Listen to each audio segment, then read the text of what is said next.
Good morning India.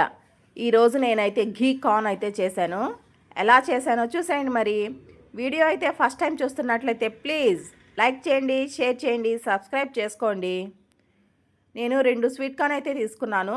దాన్ని సన్నగా cut చేసుకొని కుక్కర్లో పెట్టుకొని కొంచెం సాల్ట్, కొంచెం వాటర్ వేసుకొని 4 విజిల్స్ వచ్చే వరకు ఉడికించుకున్నాను.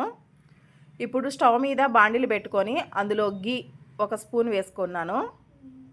ఇప్పుడు ఉడికించుకున్న కార్న్ని ఇందులో పెట్టుకొని 2 సైడ్లు కాల్చుకోవాలి.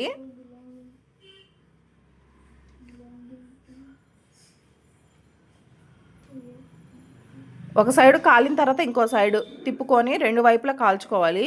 ఇప్పుడు ఇందులోకి మళ్ళీ కొంచెం ఘీ వేసుకొని కొంచెం సాల్ట్, కొంచెం కారం వేసుకొని కలుపుకొని స్టవ్ ఆపుకోవాలి. ఇందులోకి స్టఫింగ్ కోసం ఒక ఆనియన్ సన్నగా కట్ చేసుకొని అందులోకి కొంచెం సాల్ట్, కొంచెం గరం మసాలా, కొంచెం కారం, కొత్తిమీర, కరివేపాకు, కొద్దిగా నిమ్మరసం కలుపుకొని పక్కన పెట్టుకోవాలి. వేయించుకున్న ముక్కల పైన మనం రెడీ చేసుకున్న ఆనియన్ని స్టఫ్ చేసుకోవాలి. అంతే, సింపుల్ కార్న్ రెడీ.